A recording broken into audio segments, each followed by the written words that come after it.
A reading from the Gospel according to St. Luke. When the time came for their purification according to the law of Moses, they brought him up to Jerusalem to present him to the Lord, as it is written in the law of the Lord. Every firstborn male shall be designated as holy to the Lord. And they offered a sacrifice according to what is stated in the law of the Lord, a pair of turtle doves or 2 young pigeons. Now there was a man in Jerusalem whose name was Simeon. This man was righteous and devout, looking forward to the consolation of Israel, and the Holy Spirit rested on him. It had been revealed to him by the Holy Spirit he would not see death before he had seen the Lord's Messiah. Guided by the Spirit, Simeon came into the temple, and when the parents brought in the child Jesus to do for him what was customary under the law, Simeon took him in his arms and praised God, saying, "Master, now you are dismissing your servant in peace, according to your word. For my eyes have seen your salvation, which you prepared in the presence of all peoples, a light for revelation to the Gentiles and for the glory to your people Israel." Candlemas is halfway between the shortest day of the year and the spring equinox. This is the moment when the winter is beginning to loosen its grip, but there's not much sign of spring yet, especially here in the Fens. And in the Middle Ages, the Scandinavians used to celebrate this as the day when the bears began to wake up after their hibernation, stretch a paw, and think of breakfast.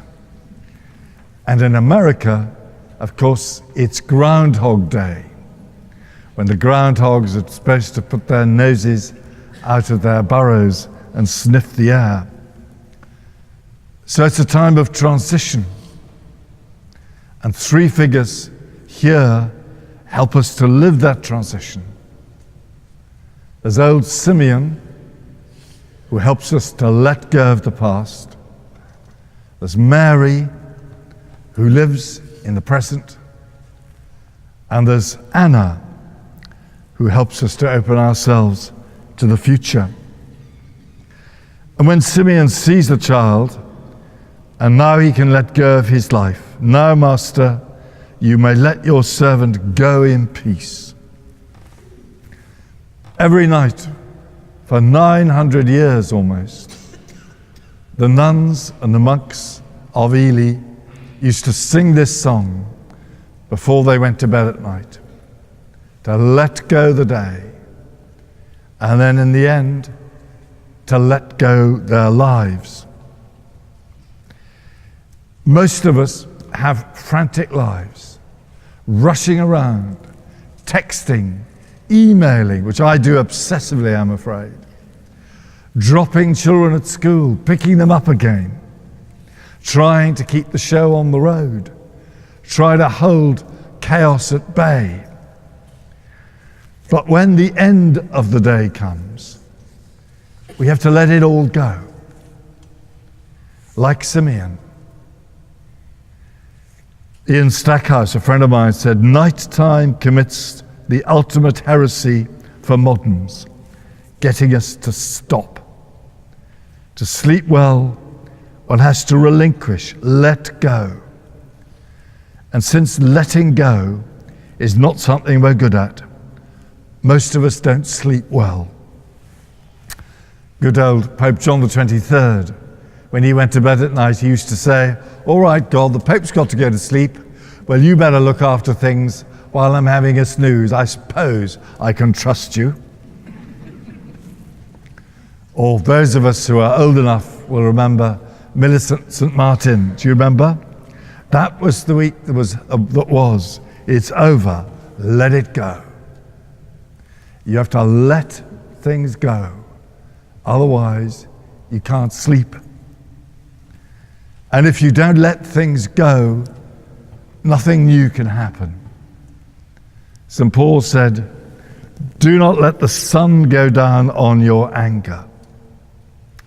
So at the end of the day, if we're to sleep, we have to let go the hurts, the little quarrels, the resentments. I don't know whether you're like me, those 3 o'clock in the morning moments where you're thinking to yourself, why on earth did I accept to go all the way to Ely to preach? Why is it I couldn't resist that witty remark, that really hurt somebody I love? What did she mean when she said I was fat? Me? But we have to let go if we are to live. And we have to let go if anything new is going to happen. Sleep is the seedbed of what's new. In the Genesis story, Adam sleeps so that Eve may be born. Abraham sleeps so that there can be a new covenant. Sleeping is the way we accept the new. And it's very easy to sleep in sermons. I am reminded of one of my brethren, a Mexican bishop, who is famous for preaching at great length. And I'm getting to the end, don't worry. He's famous for preaching at great length, and he saw an old man fast asleep in the front row. And he said to his grandson, please will you go and wake up your grandfather? And he said, Bishop, you put him to sleep, you wake him up. But it's when we sleep that the seed germinates, just as the seed is slowly waking up in the soil, even now, preparing for the spring.